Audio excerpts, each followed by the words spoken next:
Buenos días, mis amados hermanos y hermanas. Realmente es una bendición comenzar un nuevo mes en este año de tanto dolor, sufrimiento y muerte. Damos gracias al Señor que hemos terminado otro mes y hoy comenzamos un nuevo mes. ¿Y qué les parece si lo hacemos declarando quién es realmente nuestro Salvador? ¿Quién salva? Cristo, ¿verdad? ¿Quién sana? Cristo. ¿Quién santifica? Jesucristo. ¿Quién viene otra vez? Jesucristo. No hay nada que realmente nos emocione de proclamar a ese Jesucristo que un día vino a nuestro corazón, nos salvó, o sea, nos perdonó nuestros pecados y nos regaló la vida eterna. Gloria a Dios por eso. ¿Qué le parece si cantamos este precioso coro, así a capela nada más? Solamente en Cristo, solamente en Él. Cantemos. Solamente en Cristo, solamente en Él, la salvación se encuentra en Él. No hay otro nombre dado a los hombres, solamente en Cristo, solamente en Él. Y gloria a Dios. Oh, qué regalo precioso Cristo nos dio. Llenó mi alma de gozo y me salvó. Ahora puedo cantar a grande voz y puedo testificar de su amor. Solamente en Cristo, solamente en Él, la salvación se encuentra en Él. No hay otro nombre dado a los hombres, solamente en Cristo, solamente en Él. Y gloria a Dios. Amén. Qué lindo es proclamar, es anunciar que tenemos en Cristo a nuestro Salvador. Amén. ¿Qué tal si oramos? Padre bueno, en esta mañana tenemos, Señor, que agradecerte por un día más de vida y porque nos das el privilegio de comenzar un nuevo año también, un nuevo mes, Señor. Estamos agradecidos por la bendición, Señor, de venir al trono de tu gracia y recordar, Señor, a nuestro Jesucristo, a nuestro Salvador, a nuestro amado Señor, a nuestro buen pastor, que un día dio su vida por nosotros, salvándonos de nuestros pecados, de la condenación eterna y dándonos vida eterna, Señor.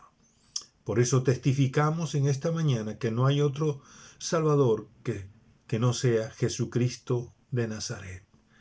Padre bueno, gracias por concedernos también esta mañana de abrir tu palabra, meditar en ella, seguir, Señor, afirmando nuestra fe en ti, seguir confiando en ti en medio de toda situación adversa, difícil que podamos estar pasando. Queremos seguir confiando en ti. No queremos ser víctimas, sino queremos ser, Señor, hombres y mujeres que ponemos nuestra mira en ti, que eres nuestro libertador, que eres nuestro Señor, quien eres nuestro refugio y nuestro amparo. Bendícenos tú, Señor.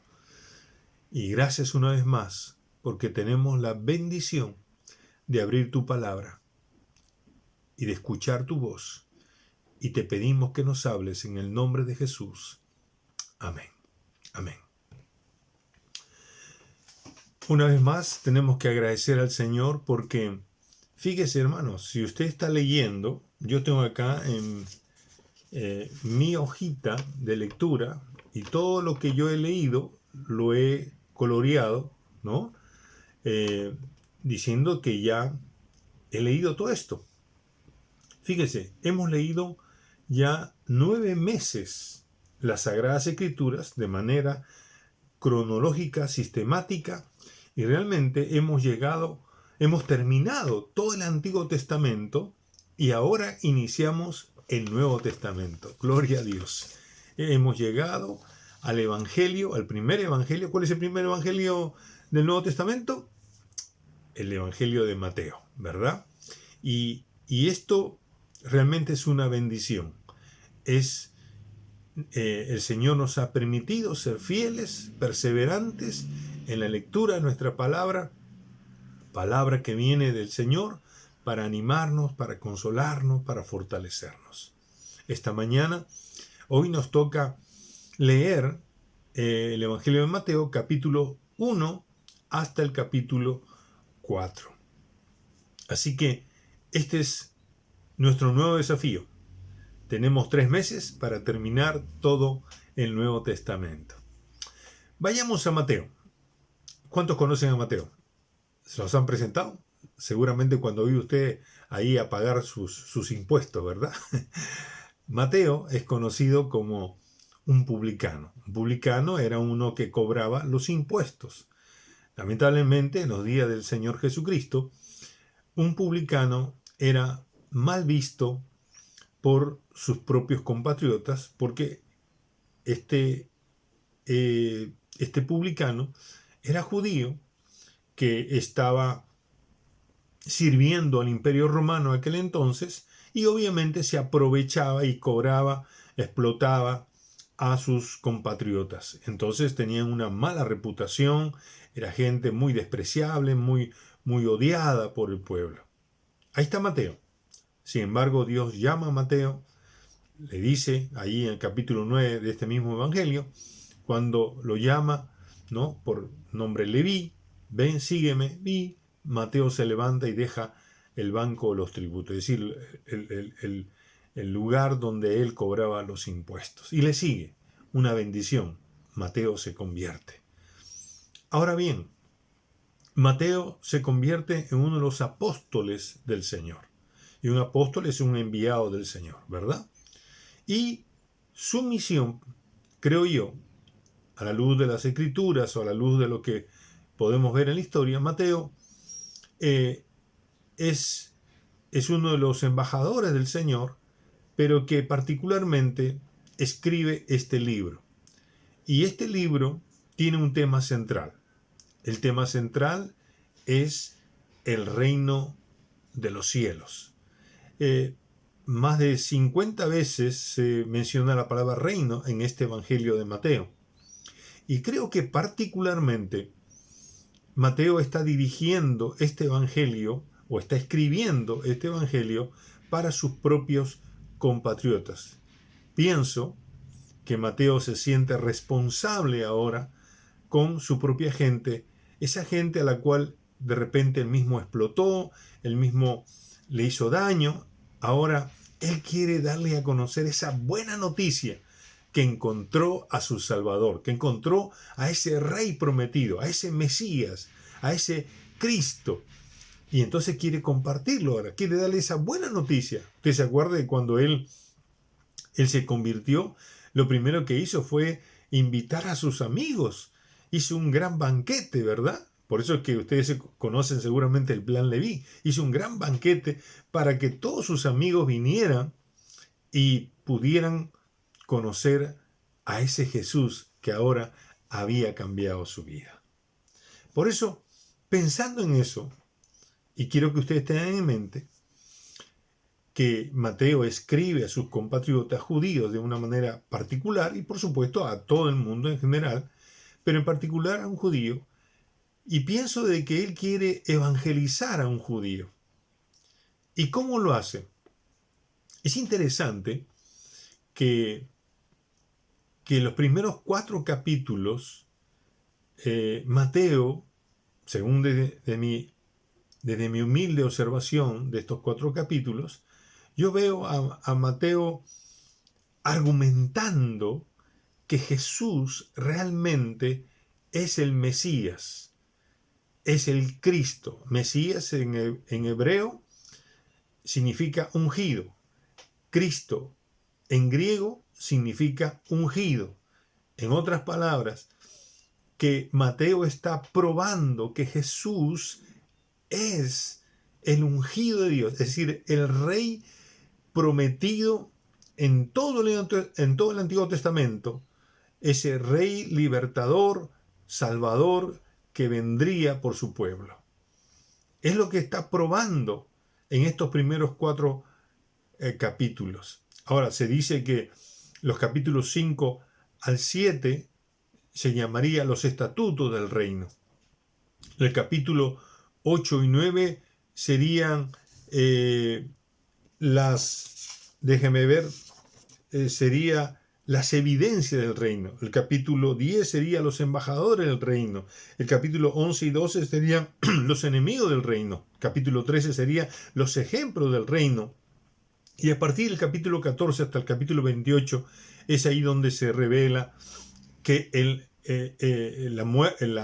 la pasión, la muerte y la resurrección del rey del reino, ¿verdad?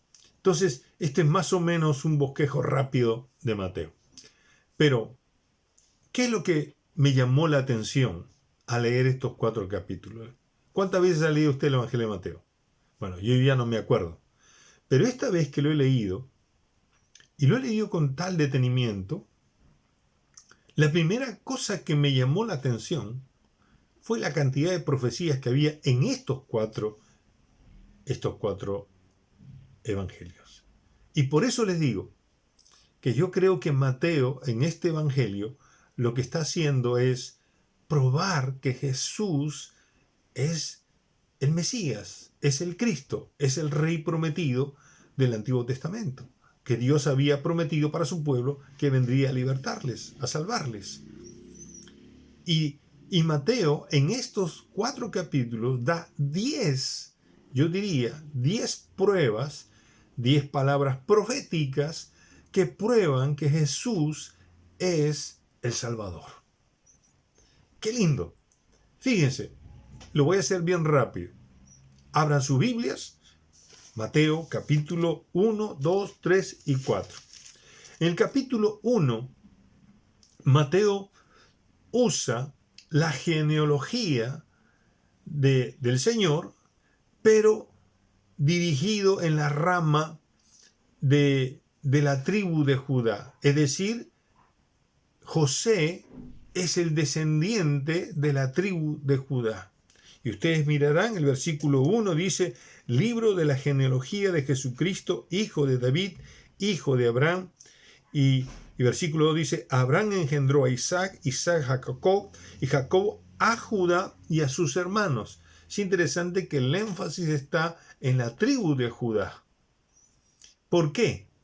Porque Génesis capítulo 49, verso 8 y 12, usted si quiere anótelo y después lo lee, pero en Génesis 49, 8 al 12, dice que de allí, de esa tribu, saldría su legislador. En esa tribu tendría, por la descendencia, ¿no es cierto?, tendría el cetro, es decir, estaría como rey. Y Jesucristo y Jesús lo cumplió. Él cumplió eso. Él desciende de la tribu de Judá conforme lo que estaba escrito en el Antiguo Testamento. Y esta es la primera, vamos a decir, palabra profética que se cumple en la persona de Jesús, ¿verdad? Ahora, la segunda la encontramos en el versículo 20, en el versículo 22 y 23. Dice, todo esto aconteció para que se cumpliese lo dicho por el Señor por medio del profeta cuando dijo, he aquí una virgen concebirá y dará a luz un hijo y llamará su nombre Emmanuel, que traducido es Dios con nosotros. Mateo usa ahora la profecía del profeta Isaías en el capítulo 7, versículo 14, cuando el profeta anuncia que el rey, el Mesías, ¿no es cierto?, el Cristo, nacería de una virgen. Y Jesús cumplió esta profecía. ¿Jesús nació de quién? de la Virgen María. Una tercera profecía la encontramos en el versículo 5 y 6 del capítulo 2 ahora. Dice, ellos, dice, le dijeron, en Belén de Judea, porque así será escrito por el profeta, y tú, Belén de la tierra de Judá, no eres la más pequeña entre los príncipes de Judá, porque de ti saldrá un guiador que apacentará a mi pueblo Israel. Mateo ahora usa la profecía del profeta Miqueas, que en el capítulo 5, verso 2, anunciaba que el Mesías, el Rey, nacería en la ciudad de Belén. Y Jesús, una vez más, cumple esta profecía al pie de la letra porque Él nace en la ciudad de Belén. Hay otra profecía. Ahora vamos hacia adelante y en el versículo 15, y esto hay que notarlo con bastante cuidado, dice, y estuvo ya hasta la muerte de Herodes para que se cumpliese lo que dijo el Señor por medio del profeta cuando dijo, de Egipto llamé a mi hijo. Ahora, Mateo usa la profecía del profeta Oseas. Él, en el capítulo 11, versículo 1 de su libro, ¿no? Oseas 11:1, va a anunciar que el rey, el ungido, el Mesías, huiría a Egipto. Es decir, Dios le diría, vente para Egipto, ¿no? Pero realmente lo que él está viviendo es que hay una amenaza de muerte contra él y él tiene que ir a Egipto. Jesús cumple al pie de la letra esta profecía. Jesús va a Egipto. Hay una cuarta profecía que la vemos también ahora en el versículo 17. Dice, entonces se cumplió lo que fue dicho por el profeta Jeremías cuando dijo, voz fue oída en Ramá, grande lamentación, lloro y gemido, Raquel que llora a sus hijos y no quiso ser consolada porque perecieron.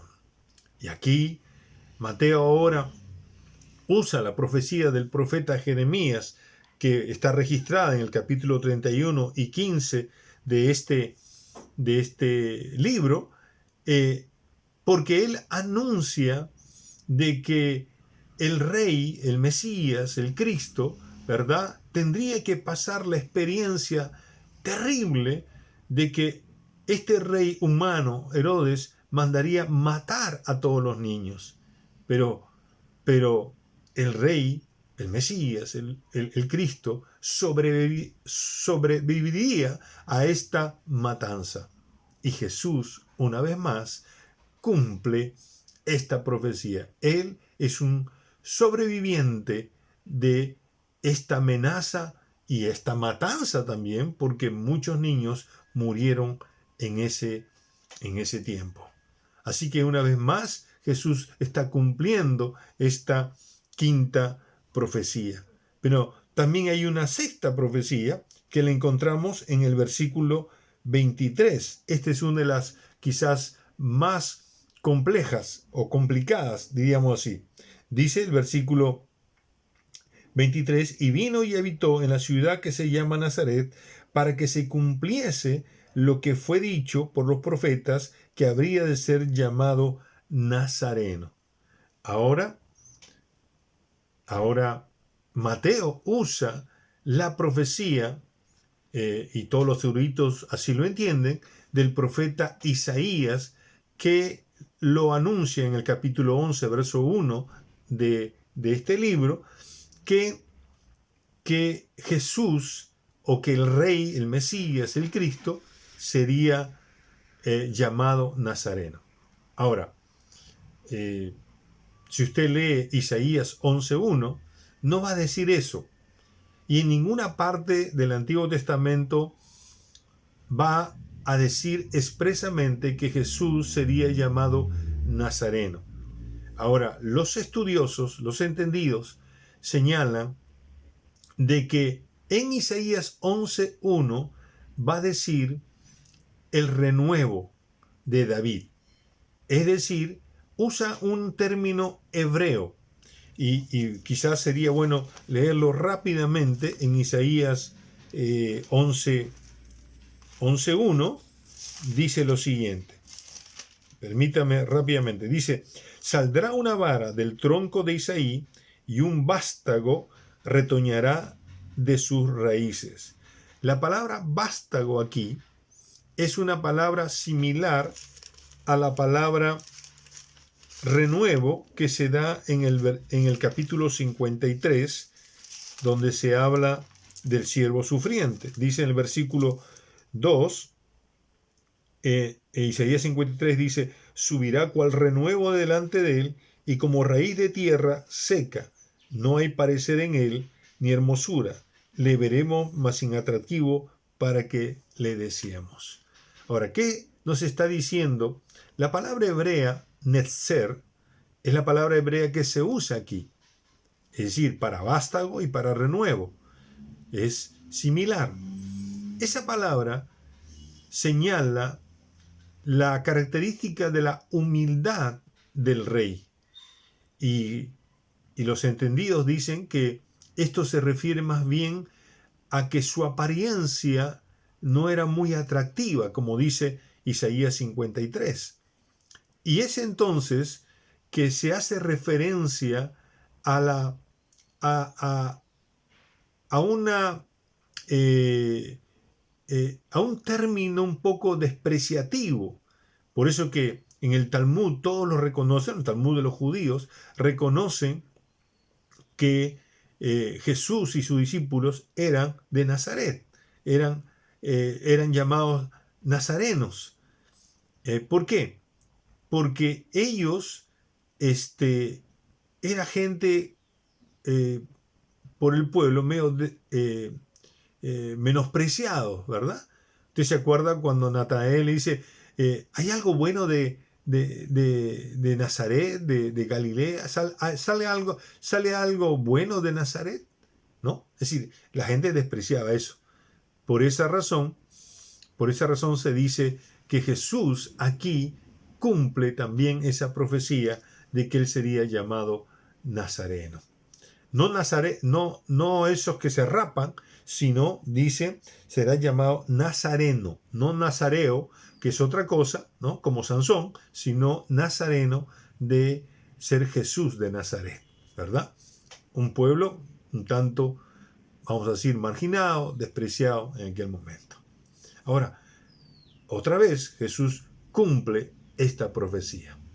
Y hay otra profecía, es la profecía del capítulo 3 ahora. En el versículo 3 dice, pues este es aquel de quien habló el profeta Isaías cuando dijo, voz del que clama en el desierto, preparad el camino del Señor, enderezad sus sendas.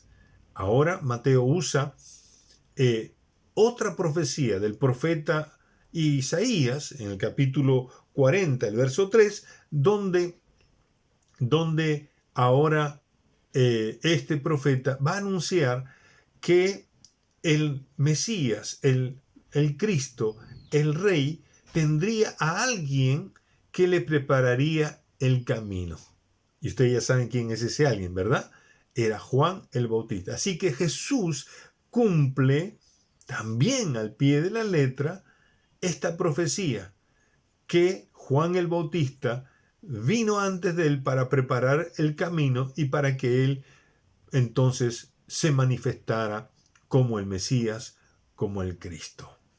Hay otra profecía en el versículo 17 de este capítulo 3, dice, y hubo una voz de los cielos que decía, este es mi Hijo amado, en quien tengo complacencia, en quien tengo contentamiento.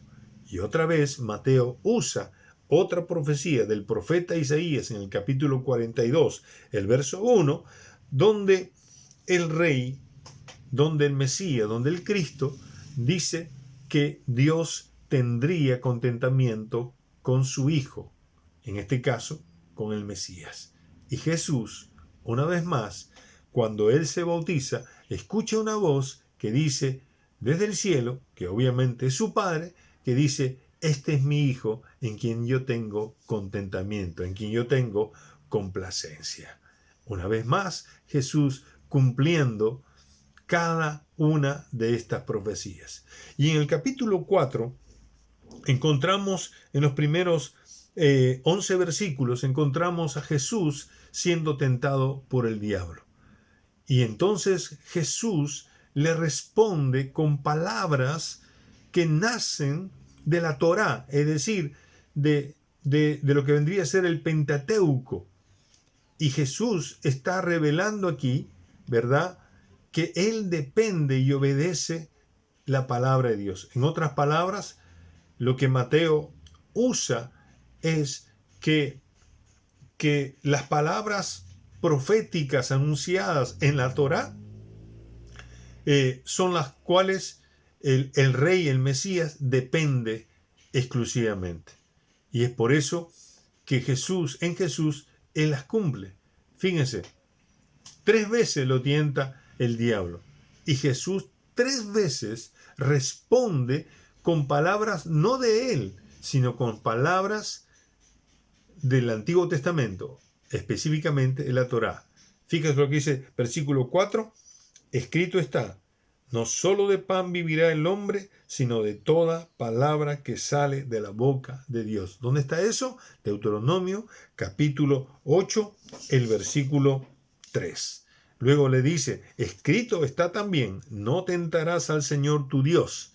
¿Dónde está eso? Está en Deuteronomio capítulo 6, versículo 16.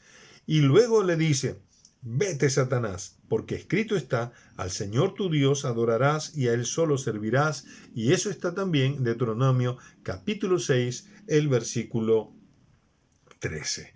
Así que Jesús lo que está demostrando con esto es que Él es el Mesías, Él es el Cristo, que depende y obedece a Dios y a su palabra. Y eso era obviamente respaldado por todo el Antiguo Testamento. Y finalmente, la 10ª profecía que prueba que Jesús es el Mesías, el Cristo, está en el versículo 14. Dice: para que se cumpliese lo dicho por el profeta Isaías, cuando dijo: tierra de Zabulón y tierra de Neftalí, dice: camino del mar al otro lado del Jordán, Galilea de los gentiles, el pueblo sentado en tinieblas vio gran luz, y a los sentados en región de sombra de muerte, luz les resplandeció. En otras palabras, Mateo usa ahora esta profecía que es dada por el profeta Isaías, otra vez en el capítulo 9, versículos 1 y 2, que anunciaba que el rey, el Mesías, el Cristo, iría a Galilea y entonces se presentaría. Y esto da a entender que Galilea, Neftalí, Zabulón, toda esa zona, la gente caminaba realmente en tinieblas. Y entonces cuando el rey viene, iba a alumbrar a eso. Y Jesús cumple con esa profecía al pie de la letra. Jesús llega a Galilea, visita Galilea, y es esta ciudad que ve la luz del Rey de Reyes y Señor de Señores. Qué tremenda argumentación del apóstol Mateo aquí, sustentando que Jesús realmente es el Mesías, es el Cristo.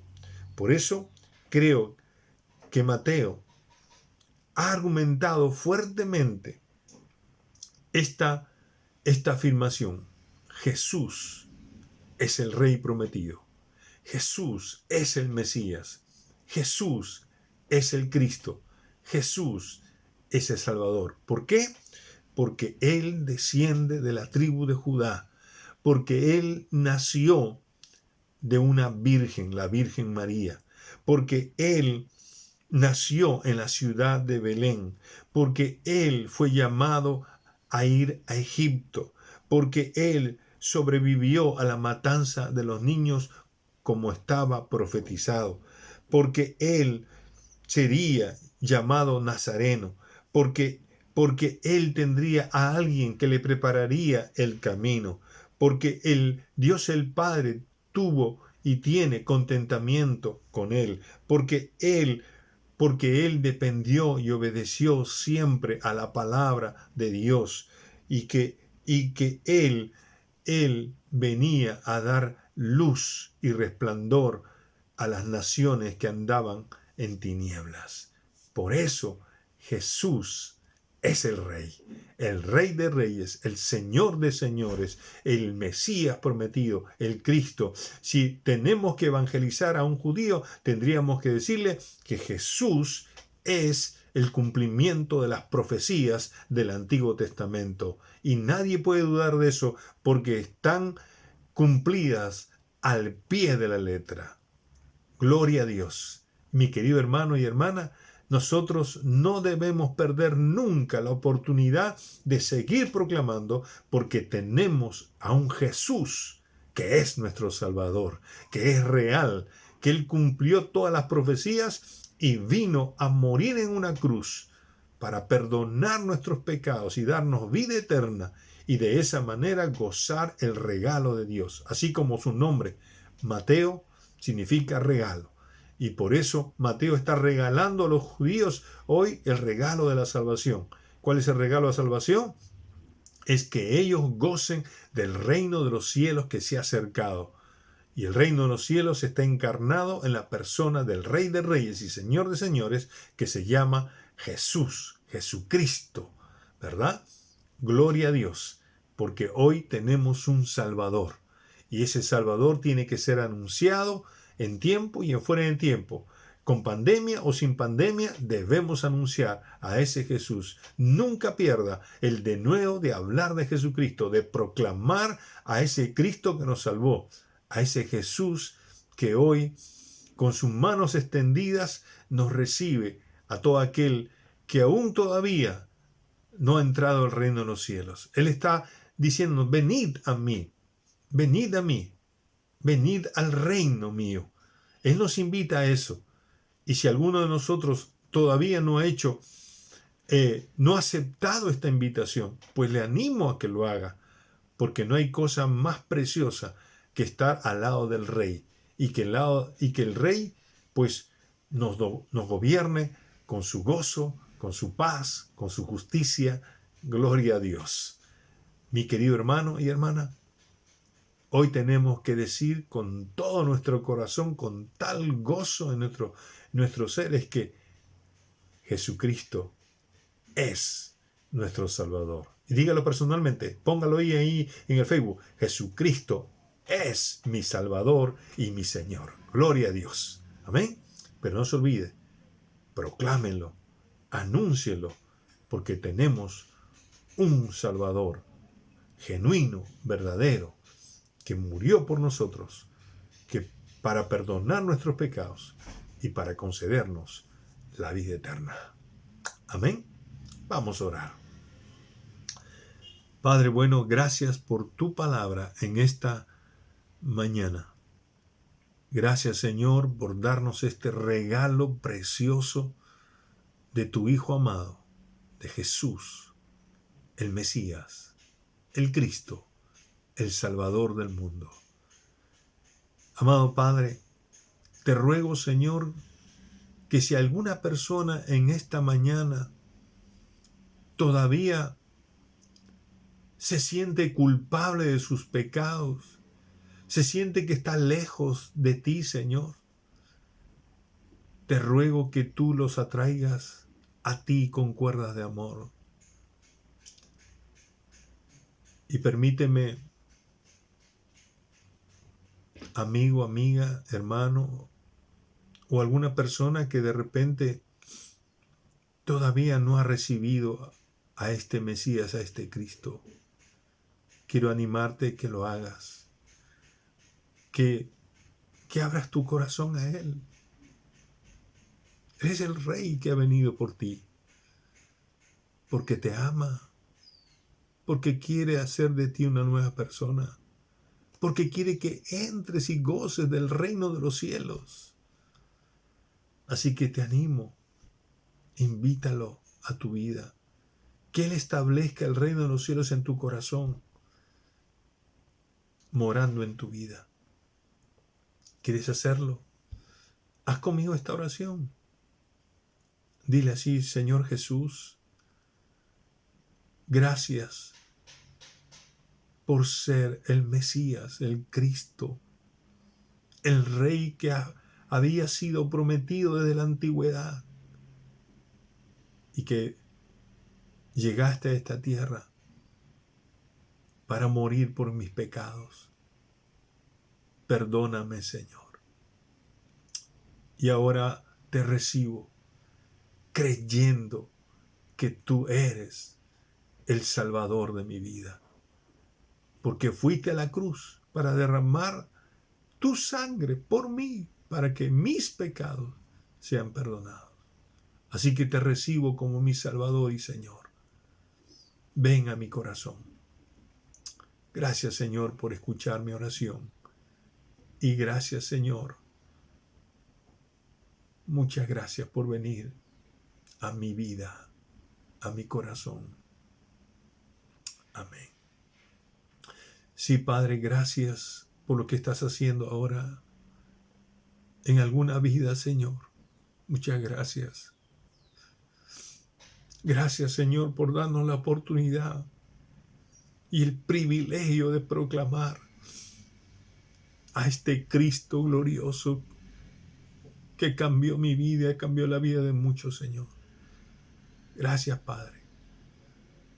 Bendito seas. Bendito seas, Señor. En Cristo Jesús. Amén. Amén.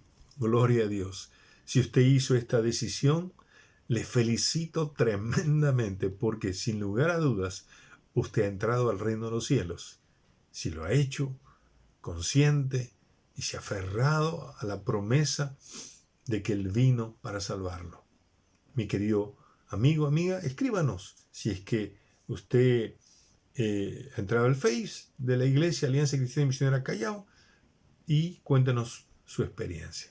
Amados hermanos, esta mañana también es una mañana para gozarnos y seguir proclamando que tenemos a un Salvador. ¿Qué le parece si terminamos una vez más cantando: solamente en Cristo tenemos la salvación? Amén. Solamente en Cristo, solamente en Él, la salvación se encuentra en Él. No hay otro nombre dado a los hombres, solamente en Cristo, solamente en Él. Oh, qué regalo precioso Cristo me dio, llenó mi alma de gozo y me salvó. Ahora puedo cantar a grande voz y puedo testificar de su amor. Solamente en Cristo, solamente en Él, la salvación se encuentra en Él. No hay otro nombre dado a los hombres, solamente en Cristo, solamente en Él. Amén. Gloria a Dios. Mi querido hermano y hermana, que tenga un precioso día. Un abrazo desde aquí. Les amamos y siempre estamos orando por usted. Que Dios me lo bendiga. Hasta el día de mañana, que tendremos también nuestro culto matutino.